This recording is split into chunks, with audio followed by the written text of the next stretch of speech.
It's time to unleash him, isn't it? Mikey Moore has to start against Crystal Palace in the Premier League on Sunday. Heung-Min Son, confirmed to be out of the game, hasn't quite recovered from an injury that he picked up against West Ham last weekend, and it is the perfect time to give Mikey Moore his first Premier League start. Welcome back to the Bowman YouTube channel. I hope you guys are doing well. In this video, as always, before every game, we're going to preview the Crystal Palace fixture at the weekend, talk about why they're struggling at the moment, how they could potentially hurt us, and how I think Spurs should set up to beat them. We do this before every game, so make sure to subscribe if you're new, and we also break it down after every game as well, so make sure to subscribe not to miss that. Thank you very much for all the love on the AZ Alkmaar review as well that went live yesterday, in which we focused big time on Mikey Moore, and I think he has to start.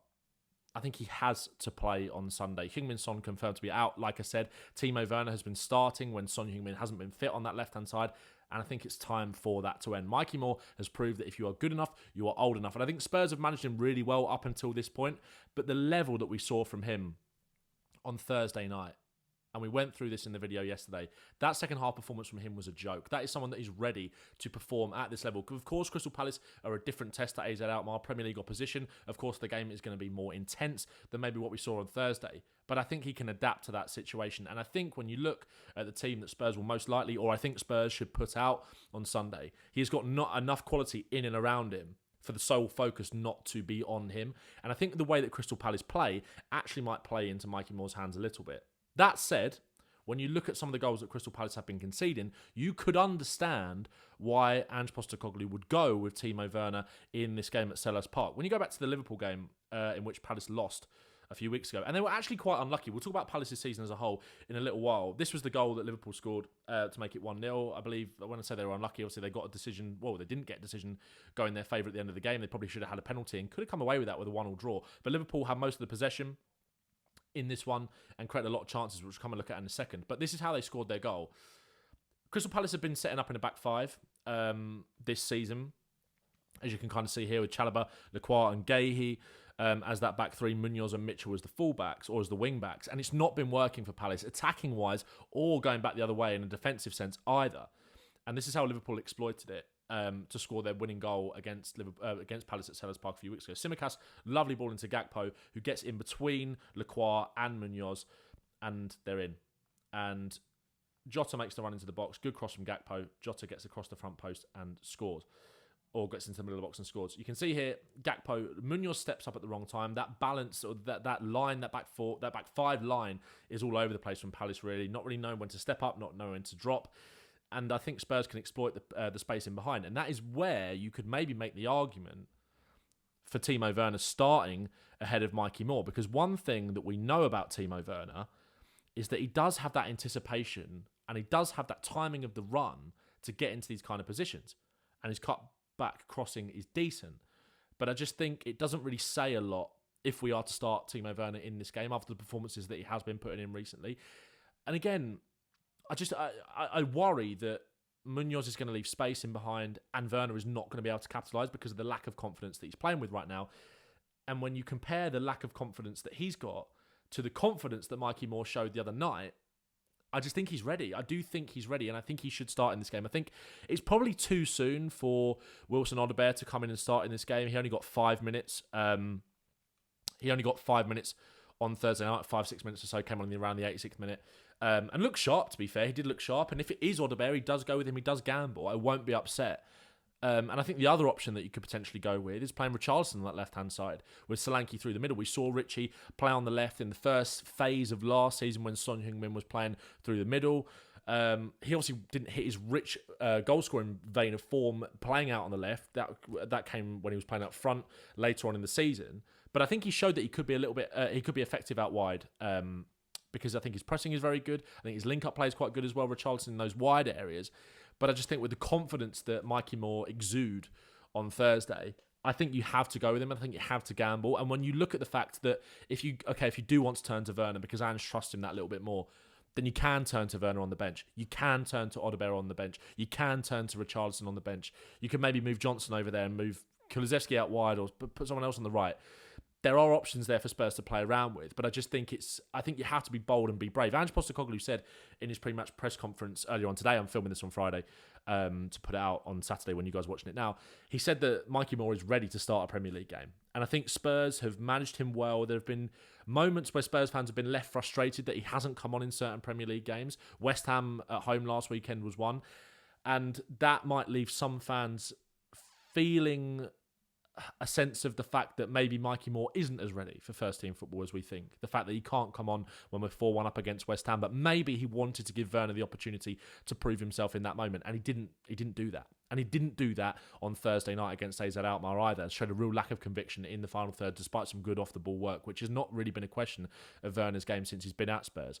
But the quality and the confidence that Mikey Moore exudes, I don't think he will care that he's only 17 years old starting his first Premier League game. And look, it might go wrong, but like I said, you've got the options there. I really don't think there's any harm in trying it, especially against a side in Crystal Palace who probably would be scared of someone like Mikey Moore, and especially when you look at the other attacking quality in that team that are really playing in kind of a flow state right now. Maddison, for me, who I do think, let's talk about Maddison now, actually.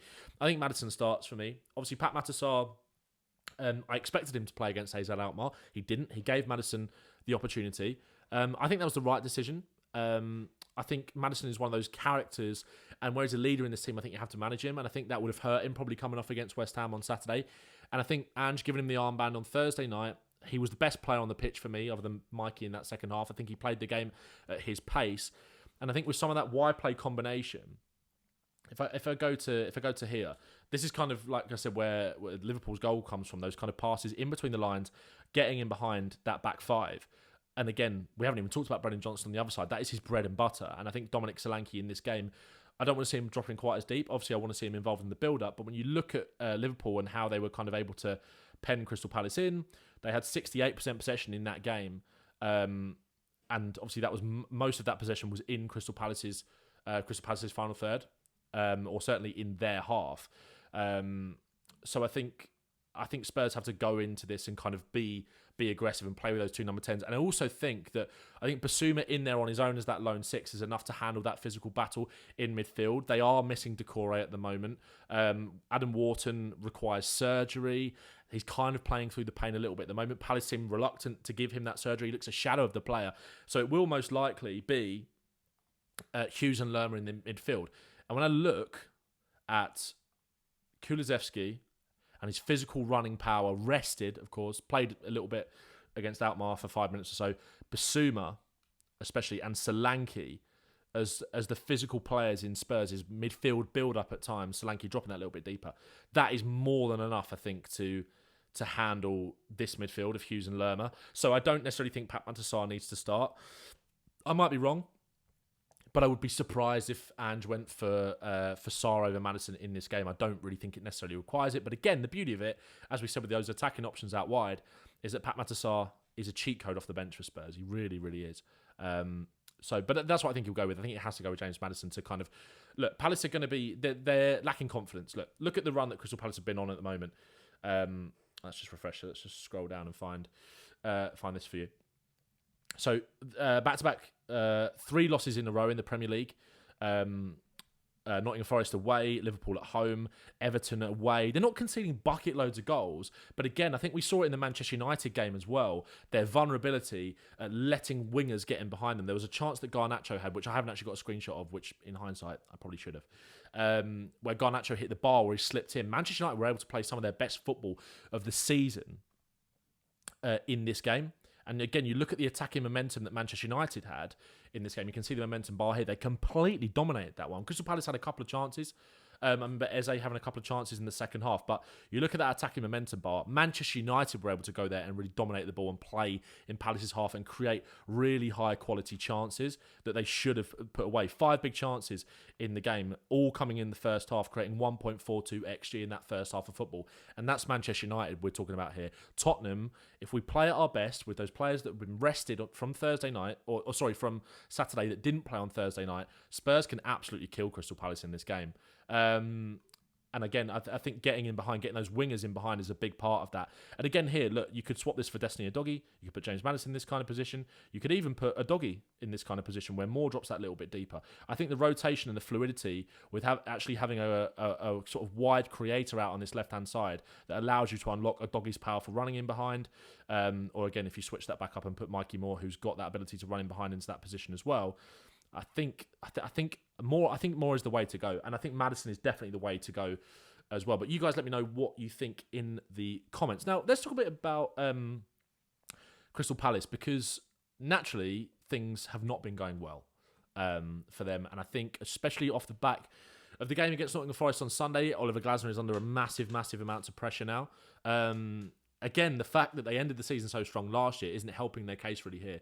What's changed? Elise is obviously a massive factor in that. Of course, you take out a world-class player. I think it puts a lot more pressure and a lot more onus on Eberechi, who was someone that I, throughout that whole summer, begged Tottenham Hotspur to sign. And we've not really seen the best of Eberechi this summer, but I think this season so far. But when you look at, you go to the average positions from their game or their loss away at Nottingham Forest on Monday night, I think anyone who watched that game really could see the creative onus was on Eze to do something with, because without him, I think Kamada was a signing that I was quite excited about for Palace, but I think he's really struggling. And when you look at the average positions here, Kamada here, number 18, not really involved as much, playing deeper than Eze. Eze everywhere across that kind of like front line, trying to create shots outside the box. And again, Nketiah I don't think is a striker that can necessarily work with only one sort of supporting player here in Eberechi. I think he would need another definitely out and out number 10 behind him. But I think the issue is they've kind of lost the running power of Adam Wharton in there and that ability to get on the ball and also play those balls through the lines, etc. I think they're dropping Kamada in a little bit deeper, but he's putting so much pressure on Eberechi and it's not working for him. But again, he had real moments of quality that he showed on Monday that didn't quite come off. He had a shot that hit the bar. And again, that's something that Spurs have to be wary of course, is that ability of someone like Eze to produce a moment of quality out of the blue like that. So how do Palace solve this? And do they solve it on Sunday? Because there have been a lot of calls from Palace fans. Ollie, CPFC, Talk CPFC, I'm sure you guys will probably know him if you know your football TikTok. We had him actually on Daring and Doing podcast to kind of give us a bit of a summary of his thoughts on Crystal Palace so far this season. And I think one of the big things from the Palace fan base is that they have been just calling for Glasner to change the system to go to a back four. Now, is that something that Glasner will do on Sunday? You could maybe argue that because his job is on the line at this point. Do you take out Munoz, who... And I think one of the an important thing to say here as well is that when you go back to their average positions that you can see against Forest, you can see Munoz and Mitchell working as the wing-backs. They do get up and down, but they offer absolutely no creative threat. And you can see here there is a huge hole on this right-hand side. I'm sorry, I don't know what's happened there. There is a huge hole on that right-hand side where they really lack a creator, and that was where Elise was. Obviously, they played with that back five last season. Munoz getting up and wide and beyond Elise, but allowing Elise to kind of come into those pockets to create inside behind Mateta, with Eze doing exactly the same on the left-hand side as well, taking a lot of the pressure off Eze, allowing him to thrive. Elise was absolutely world-class, and they miss him for that. But Ollie was saying, and a lot of Crystal Palace fans have been saying, that they need to change the system. They need to go to a back four. You can understand why they've gone with the back three, because that, for me, despite losing Anderson, Chalobah, Lacroix, and Gahey is a really solid back three. But the wing-back profiles that they've got don't suit the way that they're trying to play at the moment, especially with that real lack of creativity in the final third. So do they do this? Are they brave enough to take Munoz out, move Chalobah to right back, play Gahey and Lacroix as a back four? And again, this might be something they do because they're more aware. They're aware of the threat that Spurs could pose in behind. So do you put more of a physical right back, defending right back, who's not going to allow runners in beyond him, in Chalobah out there? Then do you move Eze into more of a left midfield position, play Nketiah in a front two with Jean-Philippe Mateta, go 4-4-2, take Kamada out the side and bring Ismaila Sarr, who can actually pose a threat with a little bit of pace and a little bit of dynamism on that right-hand side. Is this how Palace line up against Spurs on Sunday? And how do Spurs cope with that? Of course, with the way that we will want to dominate possession, we will want to play the game in their attacking third, as we kind of already spoke about here. In their defensive final third here, we'd be really aggressive on the ball, aggressive pressing, not letting them out, getting on top of that midfield. Again, they haven't really solved that issue of being solid in midfield with those physical profiles. But again, if you've got someone like Mateta dropping in that little bit as well, and Nketiah, I think, is a striker that really needs someone up alongside him, and I think Mateta is that as well. I think one of the issues that they have been having, despite the fact that Mateta is arguably one of their biggest leaders, is that it was quite clear that he was probably paying for a bit of a contract last season, and he really hasn't hit the ground running in the same way. Again, if you've got Nketiah to drop deeper a little bit more as that ball carrier, gives Eze a little bit more freedom out on that left-hand side where he can sort of come in. He's got men to hit as well with that crossing ability that he has got. Sarr provides more natural width without kind of being too involved in build-up, something that we've spoken about with Brennan Johnson. Kind of, again, Kulusevski's role in this team is limiting Johnson's involvement in the build-up, but it's making Johnson do what he does best and make those runs in behind and hurt teams. And again, that is a way that obviously we can hurt Crystal Palace on Sunday. But that is a way that Palace could potentially hurt us, allowing him to get in behind us when Spurs want to get up the pitch and leave themselves a bit more vulnerable on the counter-attack in these kind of situations. So is that what Palace do? Is Glasner bold enough to twist? Because his job's on the line at this point, isn't it? So I think that's a way that Palace could switch up, and I think that is a way that Palace fans certainly want them to switch up. They've been quite unlucky in certain games as well.